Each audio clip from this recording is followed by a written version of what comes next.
Oi, gente! Sejam muito bem-vindos a mais um podcast Novos Começos. Eu tenho certeza que essa história vai inspirar o seu coração. Vamos conhecer nosso convidado de hoje?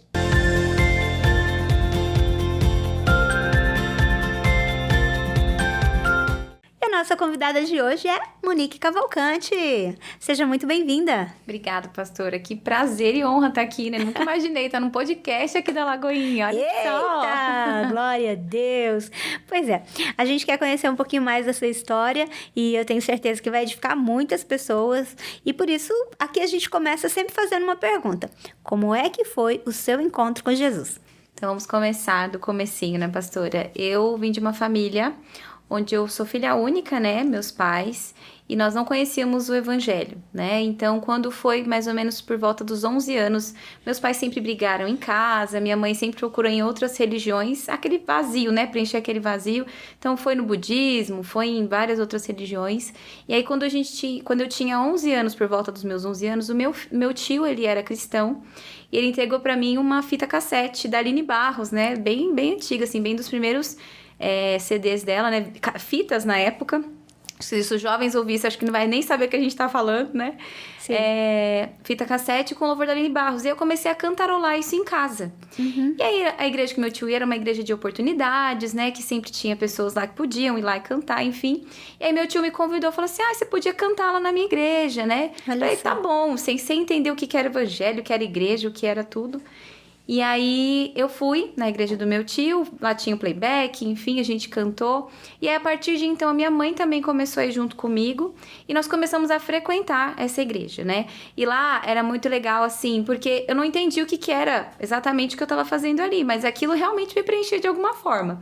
Então participava da mocidade, né? Dessas igrejas era mocidade, cantava louvor ali com todo mundo, mas ainda não sabia o que era Jesus exatamente, né, a fundo o que era Jesus. E aí, quando foi mais ou menos uns 2 anos depois, eu me batizei nas águas com 13 anos e ainda não entendendo muito o que estava acontecendo. E quando eu tinha 14 anos, mais ou menos, os meus pais se separaram, né? Realmente sempre tive esses problemas em casa, meu pai bebia e tocava música fora, e tocava de final de semana, sempre deixava a gente sozinho. E aí eles se separaram. E eu fui morar com meu padrasto e minha mãe em Campinas. A gente morava em Cotia. E eu fui morar com o meu padrasto e minha mãe em Campinas. E nesse tempo, nós íamos em algumas igrejas, porque esse meu padrasto era pastor, inclusive, né? Nós íamos em alguma igreja, mas foi uma fase que a gente passou muita necessidade. Nossa. Então, a gente precisou pedir, muitas vezes, ajuda. Alguns irmãos da igreja ajudavam a gente, né? Com cestas básicas, enfim. Só que eu sentia que aquilo, assim, não estava muito certo. Eu não estava no meu lugar onde eu deveria estar. E ainda assim, tudo muito confuso para mim, o que era Jesus. Meus pais tinham acabado de se separar. Eu no meio da adolescência ali com 13 anos, né, tendo tudo isso ali acontecendo, e eu comecei a sentir falta do meu pai. E aí eu não visitava, já fazia um tempo, e aí eu quis visitá-lo. E aí até para isso a gente tinha uma Towner em Campinas, a gente tinha aqueles carrinhos, né, de vender cachorro-quente. E aí meus pais, né, o meu padrasto com a minha mãe vendia cachorro-quente pra tentar manter a casa ali, a família. E aí nessa época que eu quis visitar meu pai no Natal, a gente não tinha condições mesmo. Então a gente foi nos comércios de Campinas pedir ajuda, porque eu queria ver meu pai. E aí deu tudo certo, a gente conseguiu. Eu fui pra ver meu pai. Só que aí nessa época eu comecei a sair com a minha prima, né? Já não queria mais saber. Você foi ver seu pai e você acabou ficando lá, então? Acabei ficando lá. Minha mãe não concordava, mas assim, né? Ela não tinha o que fazer, realmente, né? Você tava o quê? 14 anos? 14 anos, E aí eu comecei a andar com a minha prima, e aí comecei, né, pelo caminho mais errado. Não tinha mais estrutura na família, nem queria saber de igreja, nem de Jesus. E aí eu comecei a sair com ela. E eu saía, ia pra alguns barzinhos, baladinhos, assim, que dava pra minha idade, né? E aí, quando eu tava naquele lugar e eu sabia que aquele lugar não era pra mim. Sim. Eu não entendi o que tava acontecendo, mas algo dentro de mim falava, aí não é o teu lugar, né? Eu não sabia que Deus tinha um propósito pra mim, né? É incrível isso, né? Porque apesar de você ter começado ir na igreja pela motivação de cantar, de realizar, entre aspas, naquele momento para você era um hobby, né? Uhum. Era algo que te fazia bem.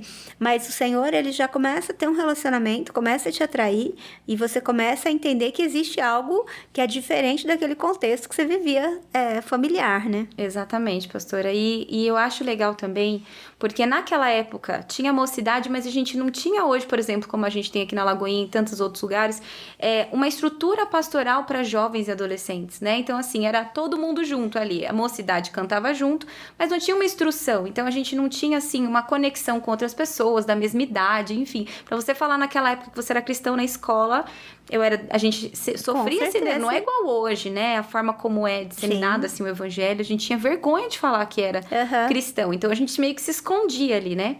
E aí, nessa fase ali de um vazio dentro de mim, eu não sabia o que estava acontecendo, saindo com a minha prima.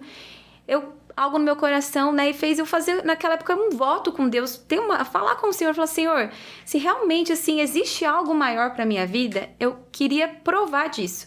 E se o Senhor fizesse algo, eu prometo ao Senhor, né, daquela forma que a gente fala, eu prometo ao Senhor que eu nunca mais abandono a casa do Senhor. Que foi os meus pais voltarem, estarem juntos novamente, né? Eu falei, Senhor, não aceito isso. Não, a gente não usava essas palavras, né? Mas eu queria realmente que os meus pais se reconciliassem, porque eu tava sofrendo muito com aquela separação. E aí eu comecei a dar um certo trabalho, né? Tava ficando meio rebelde. E o meu pai resolveu ligar pra minha mãe em Campinas e conversar com ela. Falar, Monique, tá dando trabalho aqui, enfim. E nessa conversa vai, conversa vem. Minha mãe resolveu vir de Campinas para Cotia para conversar com meu pai sobre mim e acabou ficando em casa e eles voltaram e se reconciliaram. Olha então, nesse momento, eu entendi, não, eu preciso, então, cumprir a minha parte do acordo agora, né? Do voto agora. E aí, eu e minha mãe começamos a frequentar uma outra igreja, mas, infelizmente, meu pai ainda continuou, né, bebendo e tal, e indo para os lugares que ele frequentava, mas eu e minha mãe encontramos um lugar e ficamos ali por alguns anos. Aí você realmente teve o seu encontro com o Senhor. Aí você começou, né? Aí você começou a entender o que era ter um relacionamento com o Senhor. Exatamente. E sempre gostando de estar com gente, né? Então a gente sempre gostou de servir, então eu já ia na escolinha, servia na escolinha e servia onde dava, desde limpar a igreja, ficava aquele domingo o dia todo, pra mim era um prazer estar ali, né? Então, assim, mesmo, né? Era maravilhoso. Né? Era maravilhoso passar o domingo ali, desde limpar, né? De servir, enfim. Era algo que realmente me preenchia. E eu sentia que cada dia mais o Senhor estava me chamando para algo novo, né? Eu sabia que tinha mais. E o louvor, então, sempre fez parte da sua história com o Senhor? Sempre fez parte. Ah, que legal. E aí foi numa dessa que você conheceu o seu marido? O meu marido, João exatamente. Eu tinha mais ou menos de 17 para 18 anos e a gente fazia parte, né? Ele fazia parte da mesma igreja, né? Da mesma denominação, só que de cidades diferentes. E aí, um dia teve um coral bem grande, né? E reuniu todas as lideranças do louvor das cidades para fazer parte desse coral. E a gente se encontrava para ensaiar todos os sábados. E foi aí que eu conheci ele. Aí ensaio vai, ensaio vem, conversa vai, sai pra tomar um lanche, né? E assim foi. E aí vocês se casaram, vieram as crianças. Exato. E aí como que foi essa história de mudar, né? Aí vocês mudaram totalmente de cidade novamente. Exatamente. A gente morava em Santo André, na época eu me casei, na verdade, morar em Cotia, né? Me casei, servia lá na igreja ali. E aí, quando eu me casei, eu vim pra Santo André, que é onde meu marido morava antes. A gente morou ali por uns 2 anos também. Só que eu trabalhava numa empresa, e aí... Eu trabalhava numa empresa no centro de São Paulo, e aí a gente ficava ali, né? E aí, meu marido também trabalhava lá. E aí, algo dentro de nós falou, na verdade, meus sogros, né? Moravam em Guaxupé, Minas Gerais. E aí a gente falou, eu fui mandada embora dessa empresa, e a gente combinou, por que a gente não muda de cidade? Não tinha filhos, não tinha nada, né? E eu falo, Senhor, o que o Senhor quer, né? Cada vez o Senhor nos manda, assim, dar um chamado novo para nós. E aí a gente sentiu no coração de ir para Guaxupé, para Minas Gerais. A gente foi sem nada, assim, sem emprego, sem nada, assim, ao certo, né? De tanto que a gente chegou lá, ficou um tempinho na casa dos meus sogros. E a gente conseguiu trabalho, enfim, foi se mantendo ali. E ali a gente também, né, a gente sempre gostou de estar envolvida com a obra, com a igreja, né, em servir, em conhecer o Senhor. E aí a gente conheceu uma igreja lá e servimos lá por 10 anos. E, inclusive, nessa igreja que a gente estava, teve um encontro com Deus, né, umas 2 vezes, teve mais vezes, mas 2 vezes eu participei. E realmente aqui na igreja vai ter também, né, e foi um divisor de águas para mim. Amém. Quando eu me casei com o João, eu tinha muitas feridas internas, né? Porque a minha mãe... Imagino, porque é isso que eu ia falar, quando você estava comentando, né, sobre a questão do divórcio dos seus pais, eu ia falar sobre isso. É claro que, né, existem casos e casos, mas a grande verdade é que, principalmente nessa fase de transição, muitas vezes os pais, eles não têm noção do que as suas atitudes estão gerando nos filhos. Seja num caso de divórcio, seja num caso de abuso moral, seja diversas coisas, porque muitas vezes os pais, eles estão tão focados ali nas suas dores, nos seus problemas, que eles não estão percebendo as feridas que eles estão deixando, né, nos filhos. Exatamente. E aí, a minha mãe, né, querendo ou não, ela liderava muito a casa, que meu pai era mais tranquilo, mais na dele. Então, minha mãe tomava muito à frente da casa e eu trouxe isso, né, querendo ou não, a gente ficou com essa marca, né, do casamento lá dos meus pais. Então, eu trouxe isso pra dentro da minha casa. Então, no começo do nosso casamento, a gente sofreu muito nesse sentido, porque eu realmente queria tomar a frente de casa, né, e querer liderar a casa. Mas, em contraposição disso, embora parecesse que eu era forte, né, dentro de mim eu era uma pessoa totalmente insegura, me sentia feia, era muito ciumenta, extremamente ciumenta no início do meu casamento. O início do casamento já não é fácil, né? Eu falo que o primeiro ano do casamento, né, as pessoas pensam assim... que é mil maravilhas. Não, primeiro ano de casamento é muita adaptação. Claro, é muito bom também, né? Porque você tem a sua casa, tudo ali do seu jeitinho e tal, mas é muita adaptação. E aí, quando você vem com... todas essas feridas vão aparecer ali. Por isso que eu normalmente, né, falo para as pessoas que eu não recomendo muito as pessoas casarem muito cedo. Porque se você não tem certeza nem acerca de quem você você não tá estabelecido internamente, como que você vai casar com uma outra pessoa? Sim. Não que a gente um dia vai estar pronto, porque eu acho que casar e ter filhos são duas coisas que a gente nunca vai estar pronto. A gente nunca vai estar pronto. E aí ficou claro isso para você, então, que era você que precisava mudar e não ser... Que literalmente você estava querendo ser a cabeça da casa, era isso? E aí, foi assim ainda no começo do casamento, nós casamos, e aí, com esse processo todo que dentro de mim, então por fora eu tava às vezes feliz, né, ria, brincava, tudo, trabalhava fora, mas dentro de mim eu estava infeliz, né, eu estava insegura. Isso fez eu ganhar peso, inclusive, né, eu cheguei a quase 90 quilos. Uau! E isso realmente, assim, é engraçado que hoje a gente vê as fotos e fala, gente, eu tava dessa maneira e não me enxergava assim, né, hoje a gente vê, né, o antes e depois a gente vê, não que agora a gente esteja super magra, né, a gente tá em constante evolução. Mas, assim, era algo que realmente refletia do lado de fora. Sempre. Aquilo que estava acontecendo dentro. Não, e eu imagino a quantidade de problemas, né? Porque quando uma pessoa é ciumenta, normalmente é uma pessoa insegura. Isso sem dúvida nenhuma. E aí você acaba deixando o outro também numa situação difícil, né? Porque ele tem que estar pisando em ovos ali. E uma coisa muito interessante, né, Monique, que eu acho que a gente precisa falar sobre essa questão do papel da mulher no casamento. Porque quando, independente, né, do quanto a gente ganha, de repente, eu lembro que numa conversa você comentou que era uma época que você, inclusive, ganhava mais, né? E isso vai acontecer às vezes, mas a gente respeitar esse lugar, né, do homem, dele ser o cabeça, porque a mulher, ela não foi feita para ser o cabeça da casa. Quando a mulher, ela tenta exercer esse papel, ela sofre. Exatamente. Porque ela não foi feita para isso, né? A gente fica com um peso que não é nosso, na verdade, né? E era assim que eu me sentia. Inclusive, quando a gente foi pra Guaxupé, eu tinha acabado de sair de uma empresa que eu gostava muito, que eu ganhava muito bem. E quando chegou em Guaxupé, eu falo que tudo é um propósito do Senhor, tudo é um trabalhar de Deus. Ele tirou algo de mim, assim, que eu... Meu Deus, né? Tirou minha estabilidade, né? E minha confiança, talvez. E quando a gente foi pra lá, eu comecei a trabalhar em comércio, em coisinhas menores, ganhar menos, assim. Isso feriu muito, né? O meu ego ali. Na verdade, o Senhor começou a trabalhar com o seu ego, né? Nosso ego, ele é muito disfarçado. E aí, eu percebi isso, né? E nesses encontros, o Senhor realmente foi me confrontando ali e falando no meu coração e restaurando mesmo essas feridas. E a gente, muita conversa com meu marido e com os pastores também, na época, os líderes, né? A gente se abrindo ali, conversando. E Deus, aos poucos, foi restaurando isso. Então, a gente ficou 10 anos lá em Guaxupé e cada dia, assim, sendo um trabalhar do Senhor diferente na nossa vida. Aí, quando foi em 2016, eu engravidei da Júlia, né? Minha primeira filha. que hoje tem 8 anos.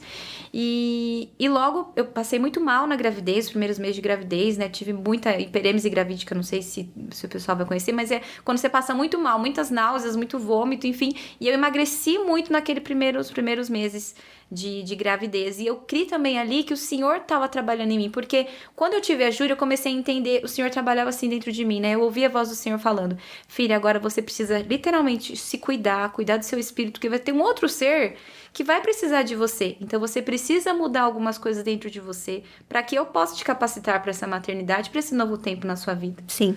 A grande verdade é que vai haver momentos na nossa vida que a gente vai começar a entender que as nossas decisões, elas não dizem mais respeito só a gente, né? Às vezes as pessoas não entendem isso, mas todas as nossas decisões, de alguma maneira, elas afetam outras pessoas. Vai ser o casamento, vai ser os filhos, até quando uma pessoa é solteira e ela entra na fase adulta, se ela decide estudar ou não estudar, se ela decide ter uma carreira profissional estabelecida ou não, se ela decide ter uma vida comprometida com o Senhor ou não. Porque essas decisões vão levar a alguns resultados. E muitas vezes esses resultados vão chegar lá na frente, no momento onde ela vai ter, de repente, um filho e não ter uma profissão, onde ela vai passar necessidades financeiras que talvez ela não precisaria passar. Não que a gente esteja isento disso por ter uma vida profissional. Claro que não. Muitas intempéries podem acontecer, inclusive porque muitas vezes o Senhor quer realmente tratar conosco, mas é importante a gente entender que todas as nossas decisões, elas já não dizem mais respeito só a nós, né? É verdade, pastora. E nesse tempo, né, nesse período, então, eu tive a Júlia, tive minha primeira filha, e aí passou um tempinho, comecei a trabalhar também numa loja, que inclusive nessa loja, olha só, pastora, hoje em dia, assim, eu converso, né, com todo mundo, gosto de estar perto de todo mundo, mas esse também foi um trabalhar de Deus na minha vida, que eu não era assim, porque quando foi nessa época que a Júlia nasceu, uns 2 anos depois, eu fazia laço em casa, né, primeiro ano ali, eu gostava muito, sempre gostei de mexer com artesanato, assim, coisas com as mãos, e aí passou um tempinho, entrei numa loja para trabalhar. Nessa loja, eu comecei a lidar com as redes sociais da loja, enfim, eles começaram a colocar eu para trabalhar, assim, né? E eu comecei a gostar de trabalhar com gente. E foi ali que, assim, foi meu primeiro contato de ter contato com todo mundo, porque anos antes, um pouquinho, logo que eu cheguei lá em Guaxupé, primeira vez que eu fui trabalhar num comércio, porque lá onde eu trabalhava na outra empresa era administrativo, então era eu ali, o computador e mais ninguém, né, no máximo falava com um, com o outro.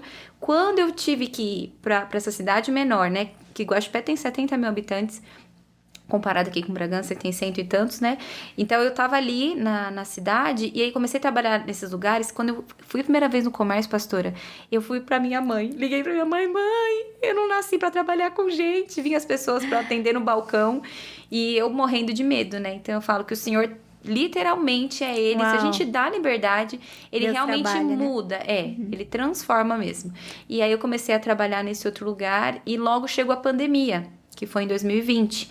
E 2020 foi quando eu engravidei do João Pedro, que hoje tem 4 anos. Chará do meu filho. João Pedro. E aí, logo que entrou a pandemia, então eu engravidei. Eu descobri a gravidez em dezembro. Em janeiro, em março. Fiz a meu chá de como chama? Revelação. Dia 14 de março. Dia 20 de março, fecha lockdown, tudo. Né? Fechou tudo. E aí eu trabalhava nessa loja e eu falei, Senhor, e agora? Porque eu trabalhava lá, os meus filhos pequenos, que minha filha já ia pra escolinha nessa época, fechou tudo, não tem com quem deixar, não tem escolinha pra ficar, o que eu vou fazer, né? E aí foi quando em casa, né, eu comecei a ver vídeos na internet e tudo mais, sobre como arrumar a casa com 2 crianças pequenas em casa. Porque uma coisa que você comentou é que quando você casou, antes, quando você era solteira, você não fazia nada na sua casa. Mães, não façam isso com seus filhos, mães. Olha, porque eu sofri, viu? Meu marido que o diga. Aquela que não sabe fritar nem o ovo e não sabe fritar até hoje. Brincadeira. Mas assim, a casa pra mim era em segundo plano. Tudo que era relacionado à casa, cozinhar, porque eu gostava muito de trabalhar fora, queria ter minha independência, então pra mim era só trabalho. Então eu chegava em casa, nossa, tem que arrumar isso aqui, tem que limpar isso aqui, Era um peso, né? Era literalmente um peso. A gente sabe que a tarefa da casa não é algo fácil, mas assim, dá pra ser um pouquinho mais prazerosa, né? E eu não gostava de fazer, então era algo que realmente eu não gostava. E quando a gente, né, voltando lá pra história da Júlia, que eu tinha, né, tava grávida do João, e aí eu comecei a pesquisar na internet como arrumar as coisas dentro de casa. Porque eu falei, vou ficar em casa agora, com 2 crianças pequenas, no meio de uma pandemia, Senhor amado, preciso arrumar isso aqui, né, enfim. Aham. E aí eu descobri na internet como organizar. Eu vi pela primeira vez a palavra organizar, né? Eu falei, gente, aí vi que tinha profissão. Eu falei, tem gente que trabalha organizando a casa das pessoas. Não é possível. Não é possível que as pessoas pagam para as outras arrumar. Ninguém sabe arrumar sua própria casa, né? E aí eu fui entender que existia uma forma, né, de deixar tudo mais fácil, mais prático. E eu comecei a colocar... Aí, na verdade, tinha um curso lá para fazer. Eu falei, gente, mas eu não tô pensando em trabalhar com isso, né? E aí eu fiz esse curso, falei, eu vou fazer pra mim. E como já, por conta da loja, eu gostava de falar, falei, eu vou começar a dar dicas pras mães na internet, né? De como fazer uma dobra, enfim. As mães vão estar em casa com as crianças na pandemia, já ajudo elas ali. E aí... Foi quando eu comecei a fazer, fiz em casa, falei, gente, e não é que fica organizado mesmo, eu fui entendendo que existia sistema, que existia uma casinha para cada coisa, um endereço para cada coisa. Não, e o interessante é que, eu não sei se você já teve essa experiência, você que está assistindo aí, mas quando você começa a organizar, você para organizar um guarda-roupa. Eu sempre tenho essa sensação, embora o meu tempo seja bem corrido, mas sempre que eu paro para fazer alguma coisa nesse sentido, eu tenho a sensação que eu não estou organizando o guarda-roupa, eu estou me organizando internamente. Gente, é uma coisa incrível. Toda vez que você para organizar um armário, para organizar alguma coisa, a sensação que eu tenho é essa, que eu estou fazendo uma organização interna, porque na verdade você para ali, enquanto você está organizando as coisas, você está pensando em algumas coisas e realmente vê uma calmaria, né? Sim, porque daí na organização mesmo, né, quando você tá fazendo na sua casa, você tá começando a refletir ali. Então, isso aqui vai ficar, isso aqui não vai ficar, vou me desfazer disso. Então, também chama a gente para uma reflexão, né? De autoconhecimento, de conhecer o que tem dentro da nossa casa, né? E tenho certeza que toda vez que a senhora faz essa faxina, saem umas coisas, né? Sim. Literalmente, a gente faz uma limpeza. E aí, eu comecei a sentir, pastora, que quando eu descobri essa profissão, é o Senhor trabalhando dentro de mim, falando, olha para dentro da tua casa.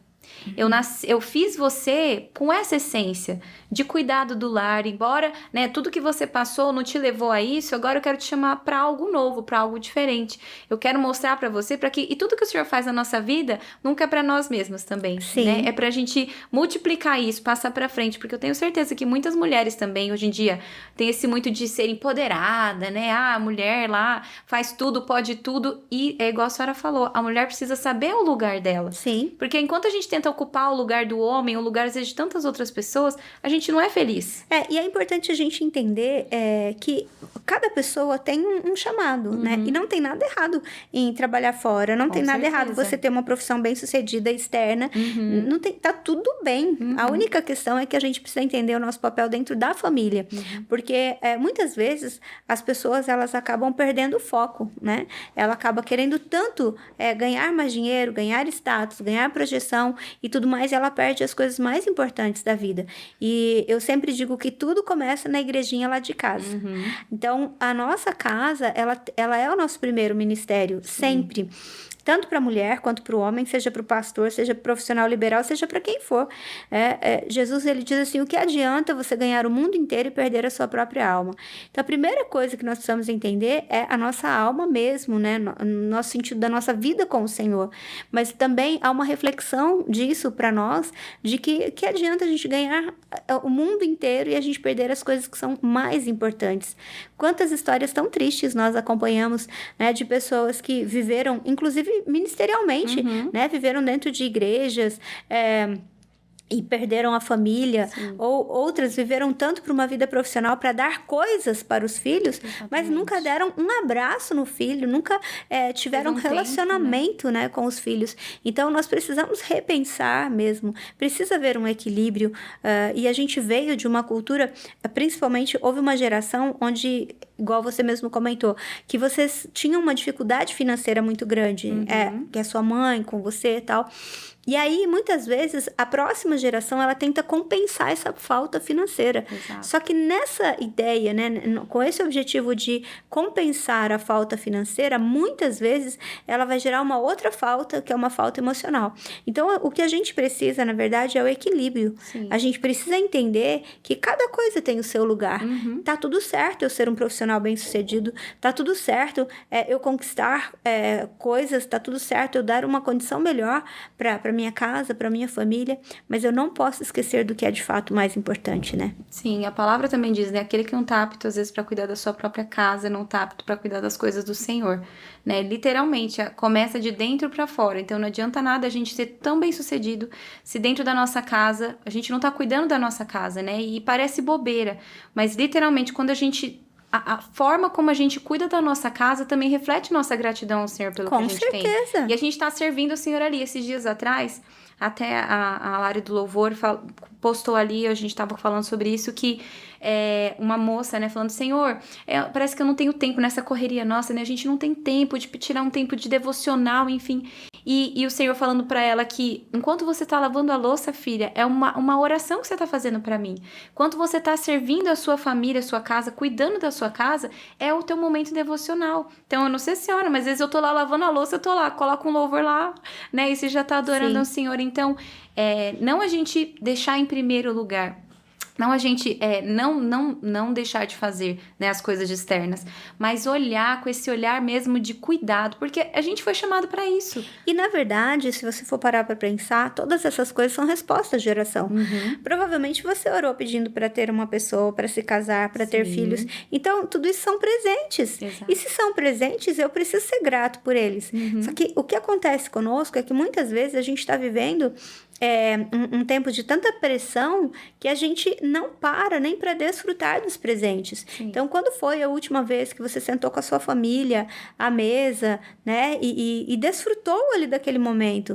Não é para grandes eventos, eu sempre falo isso. São construções que nós fazemos todos os dias. Eu não preciso esperar o Dia das Mães para falar para minha mãe que eu a amo. Sim. Eu não preciso esperar o Dia dos Namorados, o aniversário do meu marido para falar, né, que eu o amo.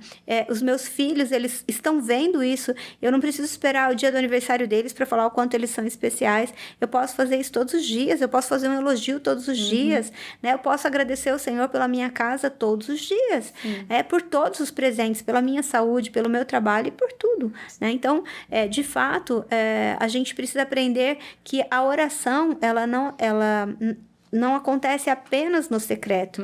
O secreto é um momento muito precioso, mas na verdade Jesus quer sair do nosso quarto com a gente e Ele quer estar com a gente em todos os lugares, né? Sim, e até mesmo esse negócio da mesa, né? Na minha casa, a cultura na minha casa era cada um ia lá, pegava o seu prato de comida, ia no sofá, o outro comia na mesa, o outro comia em outro lugar. Então, o Senhor foi mostrando isso pra gente, né? Do quanto era importante esse momento de estar em casa, né? Na verdade, a família do meu esposo tinha essa cultura, e quando a gente casa, tem esse contraste de culturas, um faz uma coisa, outro faz outra, né? Mas o Senhor foi me mostrando isso, e eu acreditei que realmente eu criei, né, que isso era muito mais do que um trabalho, enfim, pra gente, né, ter uma renda em casa, mas era que o Senhor queria trabalhar em mim. Literalmente, Ele foi organizando as gavetinhas de dentro, né, de dentro pra fora mesmo, pra que eu pudesse fazer isso do lado de fora. Então, só para você entender, hoje a Monique é personal organizer. Olha que nome bonito, chique, né? Chique. Na verdade, gente, organização profissional, né? A gente vai lá, coloca a mão na massa. Coloca as coisas em ordem, né? Isso. E aí acabou se tornando uma profissão. Exatamente. E aí faz na casa de um, faz na casa de outro e realmente, né? Vai fazer 4 anos agora que eu tenho esse trabalho, né? Hoje vocês estão morando em Bragança, chegaram aqui tem quanto tempo? 1 ano e meio, mais ou menos, né? Então foi outra transição, né? Onde nós estávamos lá em Guaxupé já servindo há 10 anos e a gente estava orando por algo novo do Senhor. É uma direção nova, né? Passou 10 anos e a gente sentiu de orar dessa forma. E aí, quando foi no começo do ano passado, a gente recebeu um convite para estar aqui num evento, né? Numa igreja, e a gente aceitou o convite, viemos para cá em fevereiro, final de fevereiro. E aí, quando foi... A gente veio pra cá, a gente amou a cidade e a gente, né, despertou o olhar assim. Eu falei pro João que eu vim pra cá, jamais imaginando, nesse evento, que eu poderia morar aqui. Eu voltei pra casa, falando, João, eu acho que é isso. E ele também, né, Deus testificou, o Senhor testificou no coração dele. E a gente falou com os meus sogros, não, e esse tudo foi encaixando muito rápido. Fato é que a gente conversou no final de fevereiro, dia 6 de abril, Uau. Nós estávamos com mala e cuia aqui em Bragança já. Uau! E como que vocês chegaram aqui conosco? Como é que foi essa chegada? Olha, pastora, na verdade, a Lagoinha, assim, eu não sabia que tinha em tantas cidades, né? E a igreja que a gente era lá em Guaxupé, que a gente serviu lá por 10 anos, eles tinham muita referência à Lagoinha, né? Então, até o carisma, algumas pessoas de lá já fizeram carisma lá em BH, né? Iam para conferências de lá, estudava por lá. Então, a gente já tinha uma base muito grande, assim, da Lagoinha, né? Mas quando a gente veio para cá, a gente nem imaginava que tinha uma Lagoinha aqui. E aí, quando a gente mora num condomínio, né? Que aí os meus filhos brincavam com as crianças. E aí, uma das crianças também era daqui da Lagoinha. E a gente conversando, tem Lagoinha aqui. A gente vai na Lagoinha. Eu falei, não é possível. Tem uma Lagoinha aqui. O João, né? A gente já ficou assim, nossa, né? É algo que a gente já ama. E aí a gente foi olhar os cursos e falei, gente, olha, não importa se tem 10, 20, 30, 40. A gente sabe que lá a gente já gosta desse estilo, né, da igreja, enfim. Então, quando a gente chegou aqui, né, aquele bem-vindos lá na porta da igreja, assim, com aquela alegria, com aquele, né, entusiasmo, a gente já chegou, amor, é aqui. Aqui é a nossa casa, né, a nossa nova casa aqui. E foi muito importante. A gente veio no primeiro culto do ano aqui participar e a gente foi muito bem recebido. Amém. A gente se sentiu literalmente em casa. E quando a gente toma algumas decisões, muitas vezes o Senhor fala no nosso coração pra gente tomar algumas decisões, a gente toma a decisão que o Senhor fala e depois a gente fala, Senhor, e agora, né? Qual que é o próximo passo? A gente muitas vezes não entende os propósitos do Senhor. Por que eu vim pra cá? O que eu vim fazer aqui, Senhor? O que tens pra nós, né? E o Senhor, aos pouquinhos, nos processos, inclusive quando eu vim pra cá, eu não tinha trabalho ainda, porque eu queria continuar trabalhando, né, com organização, mas a gente não conhecia ninguém ainda direito na cidade, enfim. Foi outro momento do Senhor também falar no meu coração. Por quê? Lá eu tava muito também atarefada, com muitos projetos pra lá e pra cá, enfim. Quando eu voltei pra cá, mais uma vez o Senhor me deu uma cutucada, assim, né? Deu um chacoalhão. Filha, agora é o momento de você voltar para sua casa de novo, ficar mais quietinha de novo, cuida da sua casa, coloca as coisas em ordem, a sua vida em ordem, porque a gente mudou de uma cidade para outra. Sim. Os nossos filhos pequenos, né? Então a gente teve que estruturar tudo aqui. Então, de novo, ali eu fiquei um tempo sem trabalhar e de novo aquela sensação de onipotência, de falar, não tô tendo a minha renda, não tô trabalhando, né? Em quem que eu vou confiar? E o Senhor, de novo, é em mim. Né? Novamente, você não é o seu trabalho, não é o trabalho XY, é em mim que você tem que confiar. E de novo o Senhor me despertando para isso, de novo falando, não volte lá às suas velhas práticas, né? Que você sentia isso antes, não. E aí ali o Senhor foi trabalhando comigo e aos pouquinhos as coisas foi engrenando, um cliente aqui, outro ali, as crianças na escola, o João começou a trabalhar. E aí, por cá estamos. Glória a Deus, bênção demais, né? Monique, e certamente nesse seu trabalho hoje você se depara com muitas mulheres que têm a mesma dificuldade que você tinha inicialmente, né? De querer ser a pessoa que comanda em casa, que talvez tenha a última palavra. E como que hoje, talvez tenha alguém até que está nos assistindo, né? O que você fala para essas pessoas, de repente? Olha, pastora, é igual eu falei pra senhora, né? Que realmente o Senhor faz em nós para que a gente compartilhe. E é muito engraçado também, porque como eu era essa pessoa que não me importava com as coisas da casa, que era literalmente bagunceira, as pessoas acham, não, ela é uma personal organizer, né? Ela sempre foi organizada ou teve dom pra isso, né? E eu sempre falo pra elas que é o Senhor que trouxe isso pro meu coração. Então, é realmente nós estarmos abertas pra ouvir o que o Senhor tem pra nós. E inclusive, muitas vezes a gente tem que parar mesmo, né? Parar ali pra ouvir o Senhor, que na correria do dia, na nossa loucura ali do dia, a gente não para ouvir o Senhor. Então, muitas vezes, nós temos que abrir mão de algumas coisas. Então, por exemplo, a gente colocar nossa casa em ordem. A gente vai ter que deixar, muitas vezes, algo que seria supérfluo de lado, muitas vezes um tempo de celular, enfim, né? Pra gente colocar isso em ordem e entender que o Senhor tem um propósito do nosso lar. O Senhor tem um propósito para a mulher dentro do lar, porque é algo que o Senhor chamou a gente para isso, né? Para sermos mães, porque, pastor, a gente pode delegar inúmeras tarefas. Hoje em dia a gente tem um robô lá para fazer a tarefa, né? Às vezes de aspirar, uma máquina de lavar louça, mas até a gente delega tarefas para a funcionária da casa, só que tem coisas que a gente não tem como delegar. Então, cuidar da casa, né? Às vezes você não vai estar com a mão na massa, mas você precisa ter esse olhar voltado para dentro do lar. A maternidade ajudou eu a olhar com outros olhos, a ter tempo com os meus filhos. Hoje, por exemplo, é algo que eu não abro mão. Eu posso estar cansada, pastora, mas toda noite, eu e os meus filhos, a gente ora e tem que cantar o louvor. Porque se não cantar o louvor... Então, assim, é uma cultura, né, que a gente criou dentro do nosso lar, que às vezes eu fico cansada, mas é algo que a gente está plantando para o futuro. Então, Com certeza. A gente precisa criar esse tempo. Porque se depender da gente, a gente quer fazer inúmeras coisas. E a gente não pode esquecer que pai e mãe são criadores de memória, né?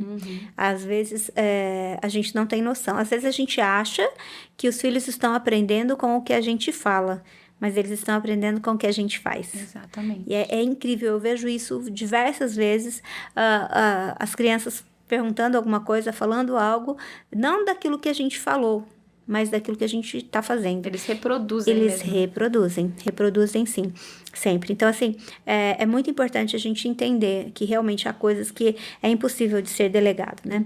Agora, por outro lado também, eu creio que fica aqui uma mensagem de esperança.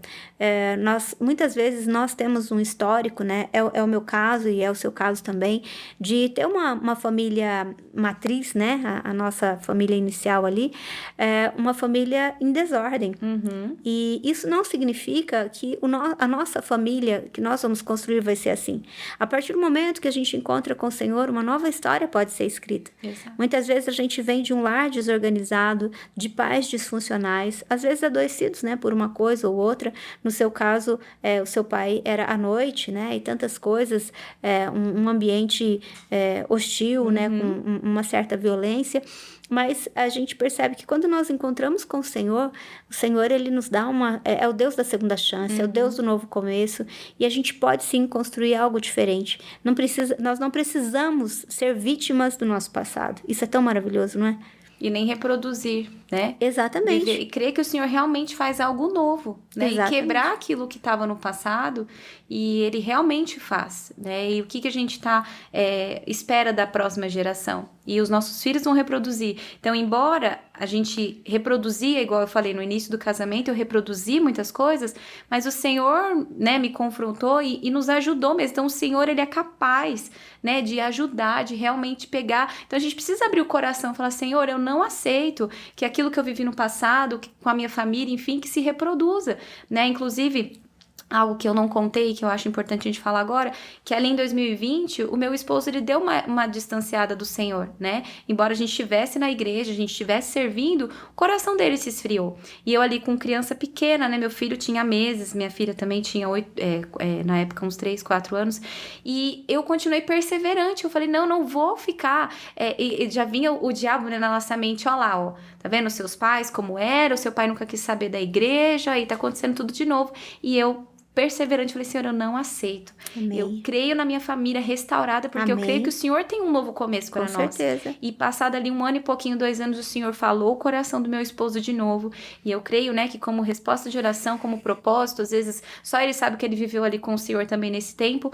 Então eu creio que o Senhor realmente tocou ali e a gente teve o nosso casamento restaurado novamente. Amém. Então o Senhor, ele é poderoso para fazer desde que a gente realmente se abra para isso. Não, é assim, eu creio no Evangelho, eu amo Jesus, amo a palavra de Deus e por aquilo que o Senhor fez na minha vida.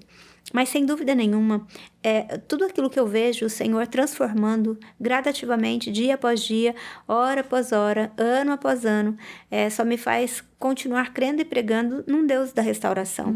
Então, é tão importante nós entendermos isso. Certamente, a maior necessidade do ser humano é ser amado.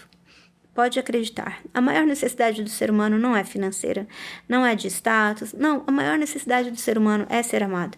E ninguém pode nos amar como o Senhor nos ama. E quando nós nos encontramos com o Senhor, Ele restaura, Ele coloca em ordem a nossa bagunça interna, né? Porque é a pior bagunça que existe.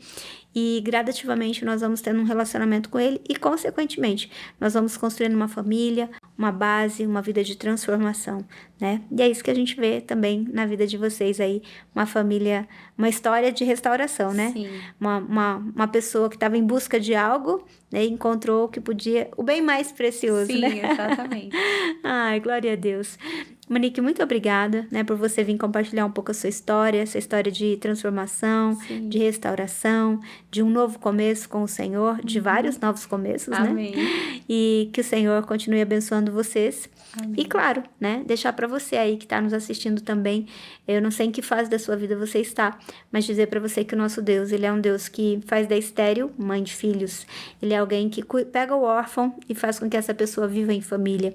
O nosso Deus é aquele que tem prazer em cuidar de nós e nos colocar em família e nos habilita para ter uma família segundo o seu coração. Isso que aconteceu com a Monique e que pode acontecer com você também. Então, compartilhe com o maior número de pessoas esse vídeo, porque eu tenho certeza que vai fazer a diferença. Interaja com ele também para que as plataformas entendam que ele é relevante. E eu vejo você no nosso próximo episódio de Novos Começos.